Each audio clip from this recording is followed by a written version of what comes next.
For Inside Carolina, I'm Taylor Vippolis, and this is the Insider Rundown where I'll cover what I'm hearing when it comes to UNC football. In what should be a great matchup between two ranked teams with Miami coming to town, I believe this is a game where we need to see superstar Drake Maye. He was great in 2022 as a redshirt freshman, and it's crazy to think he's even better in 2023, raising his game to another level. Compared to last year, his QBR is up, his completion percentage is up, and his yards per attempt are up. With Maye as the point man for the Tar Heels, there's a certain confidence going into this one that Miami hasn't seen an offense quite like Carolina's to this point. My expectation for Saturday is that Carolina leans heavily on its big three at the receiver position in Tez Walker, Nate McCullum, and J.J. Jones, and I'm under the assumption that there won't be many snaps elsewhere for the remainder of the wide receiving core.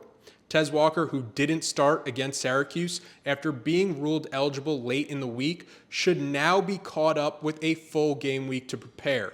Miami brings with them the #1 rush defense, allowing only 58.2 yards per game on the ground at a stout 2.29 yards per rush. They have the athletes up front to make this UNC team one-dimensional, but listen, if you're forced into playing a one-dimensional air attack style of offense, Drake Maye throwing to all ACC caliber receivers, it's not the worst thing in the world. If there's one area to worry about for the Tar Heels entering this contest, it's at special teams. You want to be playing complementary football across all three phases, and UNC has checked that box on offense and defense, but special teams for a team 5-0 and inside the top 15 has been disastrous, and addressing that has been a point of emphasis this week in practice. The past two games, they've allowed 2 blocked punts and a kickoff return touchdown. So far, it hasn't proven costly in a result, but that group can't be a liability in a game with ACC title game implications. Not to mention UNC's punter Ben Kiernan's status is up in the air with an injury, and that unit could very well be playing shorthanded without him. Talking with people around the program, this UNC team knows what an unbelievable opportunity awaits for them in primetime. They're not looking at Miami as a team ready to quit on its season after coaching incompetence. They know this is about as even a matchup could be with athletes across the board.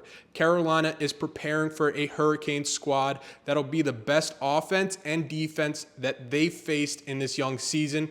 And a win here against a Miami team that'll certainly come out with their hair on fire would announce to the nation, we're here.